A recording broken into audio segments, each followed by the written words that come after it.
आपसे भी पूछते हैं, हमारे पे भी इतना कमेंट आया, इतना मेरे तो ऑफिस में लोग चले आए कि सर कब जा रहे हैं। अच्छा। क्योंकि हम लोग का तो एग्जैक्ट है वही पढ़ाना है। हाँ। तो देखिए हम लोग का मेन है कि बच्चों को जो जरूरत रहती है कि अगर लड़का पढ़ने आया रहा ना, उसके मन में कोई डाउट ना रह जाए। हम उसको कहते हैं कि हम तुम्हें पढ़ा रहे हैं, दम है तो भूल के दिखाओ, याद करके नहीं।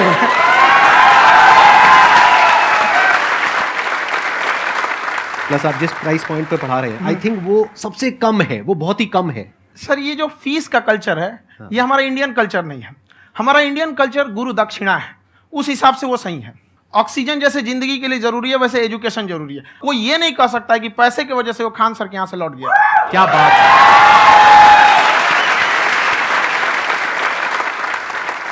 मैंने देखा कि आपका ये जो चैनल है कि ये पिछले 3 साल के अंदर अंदर ही ग्रो किया है। हमको जब चैनल शुरू हुआ तो एक दिन में हम 4-5 वीडियो बनाए। एक हमको कुछ आता, आज भी नहीं आता इतना, तो हम देख के कैमरा उमरा तो हम कंफ्यूज हो गए, बाप रे।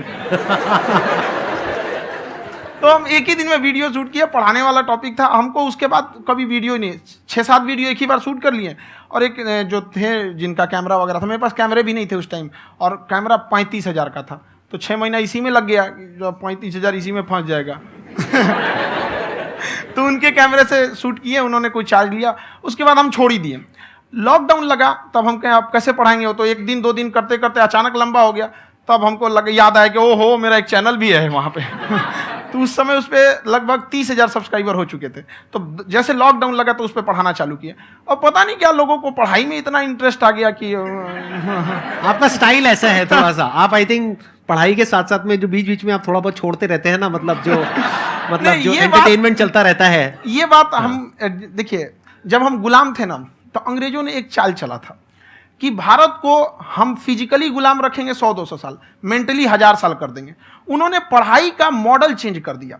उन्होंने ऐसा डिजाइन किया कि ये टीचर की रिस्पॉन्सिबिलिटी है, वो पढ़ा के चला जाए। टीचर की रिस्पॉन्सिबिलिटी यहाँ खत्म नहीं हो जाती है। पढ़ाना तो कोई भी पढ़ा सकता है, टीचर की इससे बड़ी रिस्पॉन्सिबिलिटी होती है उसे समझाना। वो समझा कि नहीं समझा। अगर लड़का आपके समझाने के बाद डाउट रह गया तो ये आपकी गलती है। लड़का हमसे पूछता है सर इतनी भीड़ है आपके पास, तो कहे सर डाउट कैसे पूछेंगे। हम कह रहे यार तुम्हारा डाउट बचेगा तब ना पूछेगा तुम डाउट यहाँ पे।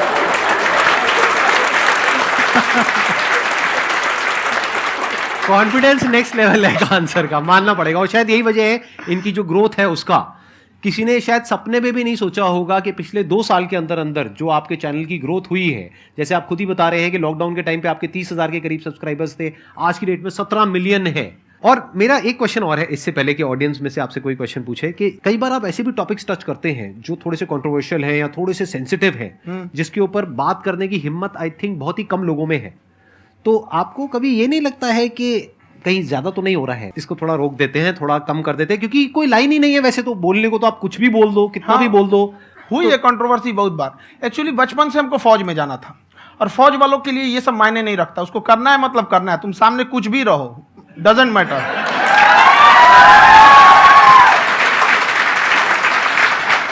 और मैंने YouTube पे देखा कुछ वीडियोस में कि आपका जो इंस्टीट्यूट है वहां पर आज से कुछ साल पहले कुछ बम गिरे थे। हाँ, कुछ गिरे थे, कुछ तो बहुत सॉलिड जगह गिरा था, फटा नहीं वो। मतलब आपके आसपास? हाँ, बम को भी पता है कि टीचर की इज्जत किया जाता है। क्या बात है, क्या बात है।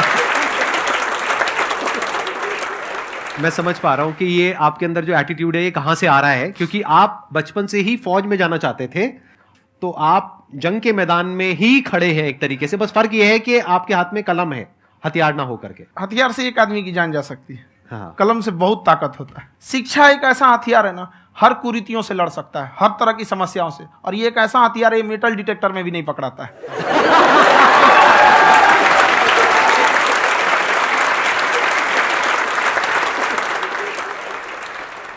मेरा क्वेश्चन ये है कि अभी प्राइवेट ऑर्गेनाइजेशंस में पीटने का, पनिशमेंट का ये सिस्टम जो है खत्म हो गया है। हम आपके वीडियो में देखे हैं सर कि आप एक बड़ा सा रोल रखे रहते हैं, पुलिस वाला लाठी है वो, पुलिस वाला लाठी है, और स्टेज पे बुला के बच्चों को उसी से धुनाई शुरू कर देते हैं मस्त एकदम से। है ना। तो सर मतलब कि बच्चे मतलब कि डरते नहीं हैं आपसे और इस तरीके से कैसे कनेक्टेड हैं आपसे, है ना। और एक और क्वेश्चन सर, यूपीएससी का जो आप अपना बैच स्टार्ट करने वाले हैं, ठीक है, उसके बारे में बताइए सर, क्योंकि मुझे मतलब कुछ इशू करना है सर, ठीक है। और संदीप सर को देख लिए, मेरा तो वैसे ही हो जाना है।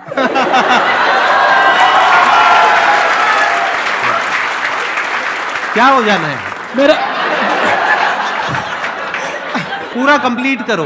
I'll be an IAS officer next year because I have seen you, sir. My day is like complete, sir. All the best. Thank you so much, sir. Thank you. पूरा बोला करो। Thank you. देखिए, लड़कों को जहां तक पीटने की बात है, जब पढ़ाने की बात आएगी तो उसको हम पूरे बेहतरीन ढंग से पढ़ाएंगे, लेकिन जब सजा देने की बात आएगी ना तो वो भी बेहतरीन ढंग से होगा। ऐसा थोड़ी होगा कि बस एक ही चीज बेहतरीन ढंग से होगा। और डर का होना बहुत जरूरी है। ये डर भी अपने आप में एक मोटिवेशन है, क्योंकि जब आपके अंदर एक थोड़ा सा डर रहे ना, तो डर के भागिए मत।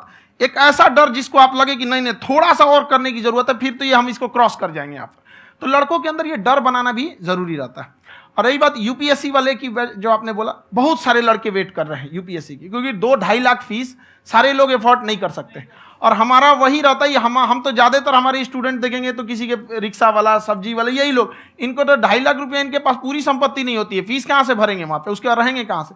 तो ऑल ओवर इंडिया से, कश्मीर से कन्याकुमारी तक, गरीब से गरीब भी लड़का उसको पढ़ सकता है। यही कुछ 1000 रुपये मंथली, 12-14 हज़ार साल का पड़ेगा, खत्म हो जाएगा, इतना नहीं।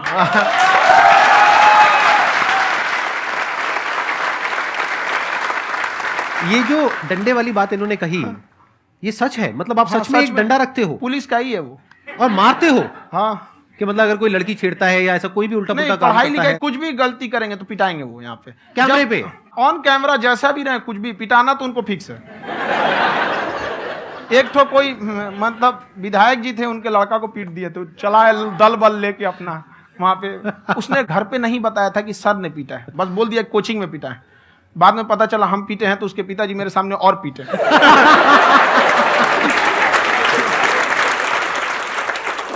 सर आपका सबसे बड़ा डर क्या है, आप दोनों का? फौजी को डरे नहीं लगता है, बाकी अब सर से पूछिए। आज के सेशन से पहले कोई डर नहीं था, लेकिन अब मुझे इनकी डंडे वाली कहानियां सुन करके डर लग रहा है कि कहीं मैंने गलती से कुछ बोल दिया और इन्होंने कहीं पीछे कुछ रखा हुआ है, और यही आ करके अगर इन्होंने मेरी पिटाई कर दी तो बहुत बुरा हो जाएगा। तो इसलिए हमको थोड़ा डर लग रहा है।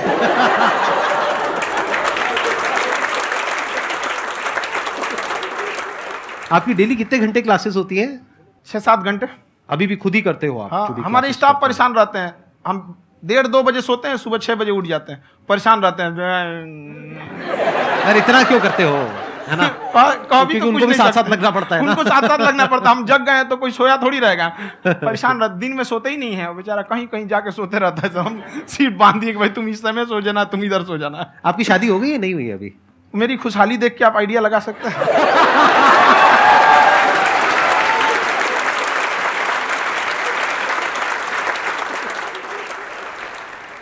First of all I would like to say sir thank you so much to you and to your team कि आपने मुझे यहाँ आने का मौका दिया। एंड सर अब तक मैंने आपको सिर्फ फ़ोन या लैपटॉप में ही देखा है दोनों को, आज फर्स्ट टाइम लाइव देख रही हूँ तो बहुत अच्छा लग रहा है। तो मेरा क्वेश्चन ये है सर आपसे, जब हम लाइफ में कोई डिसीज़न लेते हैं कि हमें ये पर्टिकुलर चीज़ करनी है, और क्योंकि हम डिसीज़न लेते हैं तो हमारी आदत है कि पहले हम 4 लोगों से पूछते हैं कि तू बता तेरी क्या राय है, तू बता तेरी क्या राय है। तो उनमें से अगर कोई हमें कह देता है कि ये बेकार डिसीज़न है मत कर, तो हमारा माइंड कहीं ना कहीं डाइवर्ट होने लगता है और उसकी वजह से हम अपना डिसीज़न चेंज कर देते हैं। तो मेरा क्वेश्चन ये है कि कैसे हम अपने डिसीज़न पे स्टिक रहे, कैसे हम जो दूसरे के ओपिनियन है उनको अफेक्ट ना होने दें अपने ऊपर। दूसरे से सलाह लेने से पहले एक बार खुद उस पर रिसर्च कर लेना चाहिए, ताकि आप सामने वाला क्या सलाह दे रहा है आपको समझ में आना चाहिए। यहाँ पर ऐसा नहीं है कि कई बार ऐसे होते हैं कि दूसरे वाले को एक्सपीरियंस होता है, तो अगर आपको पहले से आइडिया है, उसके बारे में आप बेहतरीन ढंग से रिसर्च किए हैं कि क्या इसमें प्लस पॉइंट है, क्या निगेटिव है, उसके बाद आप किसी से सलाह लेने जाइए। ये नहीं कि मन में आया सीधा बताओ, गड़बड़ा जाएगा। तो वहाँ पे पहले आपको R&D करना पड़ता है, समझ में आया कि नहीं? और ज़िंदगी हो या गाड़ी, जीतेगा वही जो टाइम पे गियर चेंज कर रहा है। तो डिसीजन चेंज करना बहुत ज़्यादा गलत नहीं है। इन्होंने बहुत अच्छी बात कही है, और मैं इसी बात में थोड़ा सा और ऐड ऑन करूंगा कि ये जो आपने कहा ना कि अपने डिसीजन पे स्टिक कैसे रहें, ये कोई अच्छी क्वालिटी नहीं है, क्योंकि टाइम टू टाइम आपको अपने डिसीजंस को चेंज करना होता है। जैसे आपने 4 लोगों से डिस्कस किया, कोई इंसान कुछ पॉजिटिव बोल रहा है, कोई नेगेटिव बोल रहा है, उससे फर्क नहीं पड़ना चाहिए। डिपेंड ये करता है कि वो जो बोल रहा है उसका बेसिस क्या है।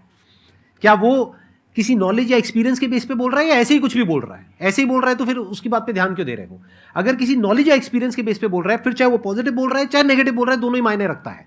उसके बाद में रिसर्च करनी है, और फिर रिसर्च करने के बाद में फाइनल डिसीजन अपना खुद का होना चाहिए। अब वो डिसीजन उससे अलग भी हो सकता है जो आपने पहले लिया था, और वो सेम भी हो सकता है।